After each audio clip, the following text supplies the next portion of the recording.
వేములవాడకు పోయినావు. నిజంగానే ఈ 11 నెలల్లో పూర్వ కరీంనగర్ జిల్లాలో తట్టెడు మట్టి పోసినటువంటి చరిత్ర లేదు.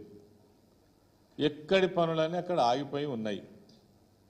నిజంగానే వాటిని పునరుద్ధరించడమో, వానికి కావాల్సినటువంటి నిధులు కేటాయించడమో, లేకపోతే కొత్త ప్రాజెక్టులు ప్రకటించడమో, ఒక కొత్త ఇన్నోవేషన్ తోటి ఎవరైనా ముఖ్యమంత్రి పోతారు. అది గొప్పతనం.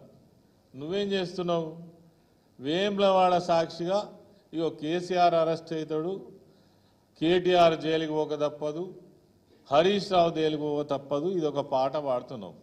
ఏం కారణంతో జైలుకు పోతారు? అదేవిధంగా వేములవాడకి ఏం చేసిండ్రు? 10 సంవత్సరాల అధికారంలోకి ఉండి కేసీఆర్ గారు ఏం చేసిండ్రు? 100 కోట్ల రూపాయలు దొరకలేదా అని మాట్లాడి. అసలు నీకు చరిత్ర తెలుసా?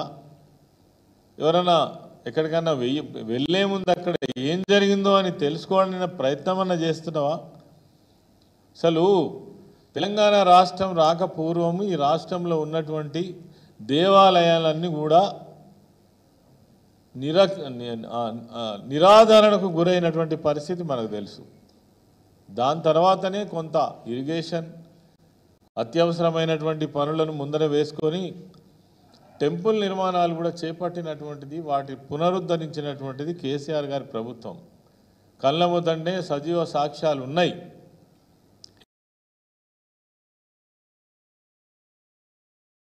దాదాద్రి టెంపుల్ నిర్మాణం కావచ్చు, అది ఒక గొప్ప విషయం, తెలంగాణ రాష్ట్రానికి గర్వకారణం.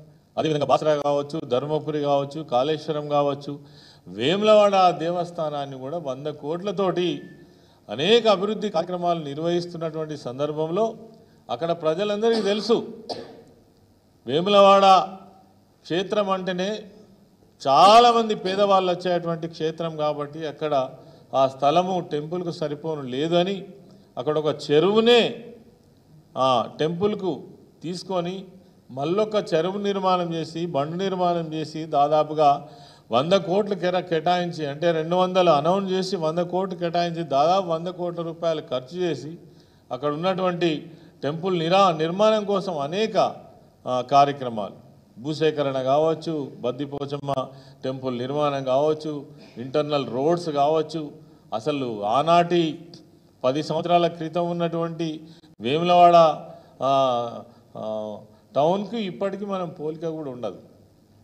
అక్కడ బ్రిడ్జి నిర్మాణం కావచ్చు, బస్ స్టాండ్ కావచ్చు, ఇతర అన్ని అభివృద్ధి కార్యక్రమాలు చేసినది ప్రజలకు తెలుసు. అక్కడ పోయి సిరిసిల్ల గురించి కూడా మాట్లాడుతీవి. సిరిసిల్ల ఏంటి? ఒకనాటి సిరిసిల్ల మేము చూసినాం. మేము 30 ఏళ్ళ కింద 20 ఏళ్ళ కింద మేము సిరిసిల్ల ప్రాంతాన్ని చూసినాం. ఎంత దారుణంగా ఉండేనో, తెలంగాణ రాకముందు సిరిసిల్ల అంటేనే ఉరిసిల్లగా ఎట్లా ఉండేనో మేము చూసినాం. ఇవాళ సిరిసిల్ల సిరిగల్ల సిల్లగా మార్చినటువంటి ప్రభుత్వం కేసీఆర్ గారి ప్రభుత్వం. కేటీఆర్ గారు అక్కడ ఎమ్మెల్యేగా గెలిచిన తర్వాత, కొత్త ప్రభుత్వం ఏర్పడ్డ తర్వాత అదొక జిల్లాగా నిర్మాణం జరిగి అసలు ఆ సిరిసిల్ల పట్టణాన్ని ఊహించుకోగలుగుతామా మనం? అంత సుందర నగరంగా తీర్చిదిద్ది ఇలా మనం రూపురేఖలు మార్చేసినటువంటి మరి నాయకులను పట్టుకొని, గత ప్రభుత్వాన్ని పట్టుకొని ఇష్టారీతిగా మాట్లాడడం. అదేవిధంగా ఇరిగేషన్ గురించి కూడా చాలా గొప్ప మాట్లాడుతుంది. 64 లక్షల ఎకరాలలో 1,55,00,000 మెట్రిక్ టన్నుల ధాన్యం మేము మండించినామని చెప్ತೀವಿ. యాడికి వెళ్ళి? ఓ చెరువు తవ్వినవా? ఓ ప్రాజెక్టు కట్టినవా? ఓ మధ్యలో ఉన్నటువంటి ప్రాజెక్టును నిర్మాణాన్ని పూర్తి చేసినవా? నిధులు కేటాయించినవా? ఏం చేసినామని వచ్చినాయి 1,55,00,000 మెట్రిక్ టన్నులు? ఇంతకుముందే మా ఎమ్మెల్యే గారు చెప్పినట్టుగా మీరు 7,700 మార్కెట్ సెంటర్స్ ఓపెన్ చేశారు కదా. కొన్ని ఓపెన్ చేసిన సెంటర్లకు ఒక్క గింజ ధాన్యం రాకుండా మూసేసినటువంటి సెంటర్లు ఉన్నాయి. ఇప్పటికి లెక్కదిద్దామా? ఒక్క సన్న బియ్యం గింజ కూడా ఇప్పటికి ఒక్క సెంటర్కి రాలే. 500 రూపాయల బోనస్ ఇస్తామంటారు. కానీ ఆ 9వ ప్యాకేజ్ ఏదైతే ఉన్నదో కేటీఆర్ గారు వచ్చిన తర్వాత కేసీఆర్ గారి యొక్క సహకారంతో, ప్రభుత్వ సహకారంతో వేములవాడ సిరిసిల్ల ప్రాంతానికి 9వ ప్యాకేజ్ కింద 900 కోట్ల రూపాయలు ఖర్చు పెట్టి దాదాపు వేములవాడ సిరిసిల్ల నియోజకవర్గాన్ని 1,00,000 ఎకరాలకు నీళ్లు తీసుకొచ్చినటువంటి ఏర్పాటు చేసిన ఘనత కేసీఆర్ గారి ప్రభుత్వాన్ని. ఇవన్నీ మర్చిపోయి మాట్లాడితే ఎట్లా? ఉద్యోగాల గురించి కూడా మాట్లాడుతుంది. 50,000 ఉద్యోగాలు ఇచ్చినామని మీకు దమ్ము ధైర్యం ఉంటే ముఖ్యమంత్రి స్థాయిలో మేము ఇదివరకు కూడా ఇట్లా మాట్లాడటం కాదు, ఇలా ప్రజలే తుక్కు తిడుతున్నటువంటి పరిస్థితి ముఖ్యమంత్రిని పట్టుకొని. మేమంటే తప్పు లేదని నేను అనుకుంటున్నా. చూపిస్తావా? నీ దగ్గర నోటిఫికేషన్ డేట్స్ ఉన్నాయా? ఎప్పుడు నువ్వు వచ్చిన తర్వాత నోటిఫికేషన్ ఎప్పుడు ఇచ్చినావు, వాళ్ళ ఎగ్జామ్స్ ఎప్పుడు కండక్ట్ చేసినావు, వాళ్ళని ఎప్పుడు సెలెక్షన్ చేసినావు, చెప్పుకోవడానికన్నా సిగ్గుమానం అని అనిపించాలి కదా. కేసీఆర్ గారి ప్రభుత్వంలో ఇచ్చినటువంటి నోటిఫికేషన్స్ మీరు ఇచ్చింది కేవలం ప్రొసీడింగ్స్ మాత్రమే, ఉద్యోగ నియామక పత్రాలు మాత్రమే ఇచ్చి 50,000 ఉద్యోగాలు అంటివి. సరే, ఇవంటే ఇప్పుడు ఇవి మా ఖాతాలో పడాల్సిన ఉద్యోగాలు. మేము నిజంగానే తొందరపడి ఉంటే ఎలక్షన్ ముందే ఇవ్వాల్సి ఉండే, చేసినాం కానీ ఇవ్వలేదు. కానీ అంతకుముందు మీ ఒక్క ఉద్యోగం అన్న ఇచ్చిందా అని మాట్లాడుతుంది. ఇంత అన్యాయం. నిజంగా ప్రజలు ఇది ఏమనుకోవాలి ఇట్లా మాట్లాడితే? 2 లక్షల పైచిలకు ఉద్యోగాలు ప్రభుత్వ రంగంలో అనేక డిపార్ట్మెంట్లలో, సింగరేణి కావచ్చు, ఎలక్ట్రిసిటీ డిపార్ట్మెంట్ కావచ్చు, ఇరిగేషన్ కావచ్చు, పంచాయతీరాజ్ శాఖ కావచ్చు, విద్యాశాఖ కావచ్చు, కొత్త గురుకుల పాఠశాలలలో కావచ్చు, అసలు 2 లక్షల పైచిలకు ఉద్యోగాలు క్రియేట్ చేసి ఇస్తే ఒక్క ఉద్యోగం అన్న ఇచ్చినావా అని మాట్లాడుతుంది. ఇలా మేము ఇచ్చిన ఉద్యోగాలకేమో నువ్వు పేరు పెట్టుకొని చెప్పబడుతుంది. ఇలా ఫార్మాసిటీ కడితే చాలామందికి, వేలాది మందికి ఉద్యోగాలు వస్తాయి, వీళ్ళు భూసేకరణ అడ్డుకుంటున్నారు.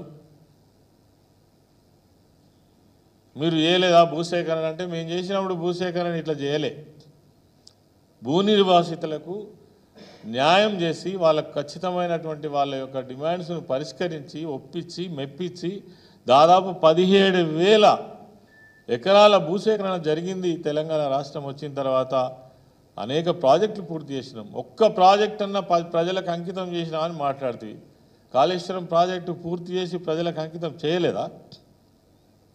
ఇలా నువ్వు చెప్పినటువంటి లెక్క ఏదైతే ఉన్నదో 63 లక్షల ఎకరాలలో మేము పంటలు పండించినాం అంటున్నావు కదా, ఏడికెళ్ళి వచ్చినాయి నీళ్లు? ఎల్లంపల్లి ప్రాజెక్టు నుంచి, మేడారం రిజర్వాయర్ నుంచి, మిడ్మానేరు నుంచి కొండపోచమ్మ దాకా మొన్న మీరు బాహుబలి పంపులు ఆన్ చేస్తేనే కదా నీళ్ళు వచ్చినాయి. ఏడికెళ్ళి వచ్చినాయి? ఎక్కడేం చేసినావు నువ్వు? నవ్వుకుంటున్నారు నీ పరిపాలన చూస్తే ప్రజలు. కనీసం ఇవాళ కల్లాల దగ్గర జవాబుదారీతనం లేదు. పచ్చిబడ్లు అమ్ముకుంటున్నారు 1800కు 1900కు. పోయిన సంవత్సరం ఖచ్చితంగా చెప్తున్నాం 3,200కు సన్నవడ్లు అమ్ముకున్నారు. ఇలా 2,600కు తెగనమ్ముకుంటున్నారు. సిగ్గుందా మీకు అసలు? లక్షలాది మంది రైతుల నోళ్లు కొట్టి, కడుపులు కొట్టి, మేమేదో పెద్దరికం చేసినాం, మేమేదో బాగా చేస్తున్నామని మాట్లాడు.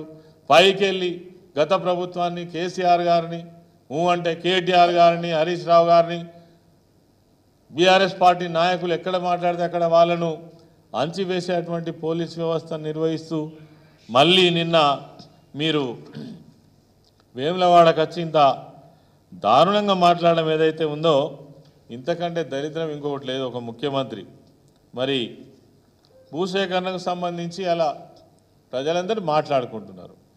నిన్న మొన్న బాధితులందరూ కూడా బీఆర్ఎస్ పార్టీ నేతృత్వంలో ఢిల్లీకి వెళ్ళి ఢిల్లీ ప్రభుత్వానికి అక్కడ ఉన్నటువంటి కమిషన్ కూడా దరఖాస్తు ఇచ్చిండ్రు. వాళ్ళ ఆవేదన, వాళ్ళ గోడు చెప్పిండ్రు. నువ్వేమంటున్నావు? తొండలు గుడ్లు పెట్టని ఆ భూములు అని మాట్లాడుతున్నావు. తొండలను గుడ్లు పెట్టని భూములే. మరి వాళ్ళు ఎందుకు కొట్లాడుతున్నట్టు? 4 గ్రామాలలో 11,000 ఎకరాల భూమి సేకరిస్తున్నాం, మీకేం కడుపుమంట అని మాట్లాడుతున్నావు. నువ్వు ఎంతమంది కడుపుల మీద కొట్టి ఈ భూ సేకరణ ఎవరి కోసం చేస్తున్నావు? ఎందుకోసం చేస్తున్నావు? నువ్వే చెప్పినావు కదా, ఎయిర్పోర్టుకు కూతవేడు దూరంలో 14,000 ఎకరాలు మీరు భూసేకరణ చేసిండ్రు. దేనికోసం చేసిరని? ఫార్మసిటీ కోసమే అప్పుడు చేసిన రెడీగా ఉన్నది. మీ ప్రాంతానికే తోవల ఉన్నది, మీకు అందుబాటులో ఉన్నది. అది వదిలిపెట్టి మళ్ళా కొత్త భూసేకరణ ఎందుకు చేస్తున్నావు అంటే సమాధానం లేదు. ప్రజల మీద కేసులు పెట్టబడుతుంది, జైళ్ళకు పంపబడుతుంది నీ నియోజకవర్గ ప్రజలు.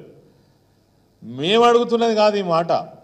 మీ నియోజక ప్రజలు, మీ నియోజకవర్గ ఎస్టీలు, మీ నియోజకవర్గ రైతులు ప్రశ్నలు అడుగుతున్నారు, వాటికి సమాధానం చెప్పే మీకు దిక్కు లేక, ధైర్యం లేక మా బీఆర్ఎస్ పార్టీ నాయకుల మీదనా డబ్బులు ఇచ్చి ఉద్యమాలు చేపిస్తారా? డబ్బులు ఇస్తే ఎవరో వ్యతిరేకంగా పోరాటాలు చేస్తారా? ఇవన్నీ కూడా ఓ దుర్మార్గమైనటువంటి ఆరోపణలు చేసి వెళ్ళడం జరిగింది. దీన్ని మేము తీవ్రంగా ఖండిస్తున్నాం. నిజంగానే కేసీఆర్ గారి ఆనవాళ్లను నువ్వు చెరిపేయగలుగుతావా? 14 సంవత్సరాల ఉద్యమ చరిత్ర ఎక్కడున్న తెలంగాణ ఇవాళ ఎక్కడున్నది? ప్రజలు కొంచెం మొన్న మీరు చెప్పిన తప్పుడు మాటలకు అత్యాశకు పోయింది, కానీ అసలు ఏం జరగలేదు ఈ రాష్ట్రంలో. ఎక్కడో అడ్రస్ లేనటువంటి తెలంగాణ ప్రాంతము దేశంలో 1-2 అంటే 1-2 రాష్ట్రాల సరసన చేరింది దేశంలోని.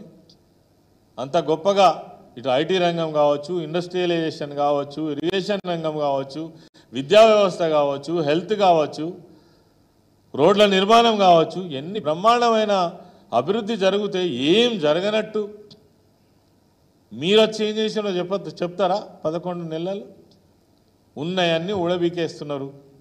ఏది రైతు బంధుకు బదులు రైతు భరోసా అంటే ఏది? పెన్షన్లు ఏడికి పోయే, బంగారం ఏడికి పోయే, కేసీఆర్ కిట్ ఎక్కడికి పోయే? ఒక్క పథకానికన్నా రూపకల్పన చేద్దాం, దీన్ని అందిద్దాం, రుణమాఫీ అని గొప్పలు చెప్పుకుంటారు. ఏది మరి? 40% చేసి 60% పండబెట్టినరు. ఇక మొత్తం చేసినవని సంబరాలు చేసుకున్నారు. ఇప్పుడు మళ్ళీ సంబరాలు చేసుకుంటున్నారు. దేనికోసం సంబరాలు? ఎవరికి ఏం చేసినామని సంబరాలు చేసుకుంటున్నారు. కాబట్టి ఈ ప్రభుత్వం యొక్క విధానం కానీ, ముఖ్యమంత్రి తీరు కానీ ప్రజలు నవ్వుకుంటున్నారు. నాకు తెలిసి 40 ఏళ్ళ చరిత్రలో ఇటువంటి ముఖ్యమంత్రిని మాత్రం చూడలేదు. ఇంతమంది ప్రజలతోటి ఇష్టారీతిగా తిట్టించుకునేటువంటి ముఖ్యమంత్రిని అయితే నేను చూడలేదు. పార్టీలు వేరే ఉండొచ్చు, ప్రభుత్వాలు వేరే ఉండొచ్చు, కానీ ఓ ప్రభుత్వంలోకి ముఖ్యమంత్రి స్థాయిలో వచ్చినామంటే ఈ రాష్ట్రానికి పెద్ద దిక్కు. ఎవరికి ఎక్కడ కష్టం వచ్చినా ముఖ్యమంత్రి వైపు చూస్తారు, ప్రభుత్వం వైపు చూస్తారు. కానీ నువ్వు దయ లేదు, దాక్షిణ్యం లేదు. ఎక్కడ పడితే అక్కడ ఏ నిర్ణయం పడితే ఆ నిర్ణయం తీసుకొని ఇలా ప్రజలను అధోగతి పాలు చేసేటువంటి పరిపాలన మాత్రం ఈ రాష్ట్రంలో సాగుతున్నది. ఇది మంచిది కాదు. ఇప్పటికైనా నువ్వు చేస్తున్నటువంటి ఈ చౌకబార ఆరోపణలు, నీకు ధైర్యం దమ్ము ఉంటే ఇప్పుడు వేదికగా మేము సవాల్ చేస్తున్నాం. ఎప్పుడు అరెస్ట్ చేస్తావో చెప్పు. కేసీఆర్ని, కేటీఆర్ని, హరీష్ రావుని ఏ ఇష్యూ మీద అరెస్ట్ చేస్తావో చెప్పు. నిన్న మొన్నటిదాకా ఫోన్ ట్యాపింగ్ అన్నావు, నిన్న మొన్నటిదాకా కాళేశ్వరం అన్నావు, మొన్నటిదాకా కార్ల రేస్ అన్నావు. ఏది? ప్రజలు ఇవన్నీ కూడా గమనిస్తున్నారు. కాబట్టి మీకు సమయం, సందర్భం వచ్చినప్పుడు ప్రజలే గుణపాఠం చెప్తారని ఈ సందర్భంగా తెలియజేస్తాం. Thank you.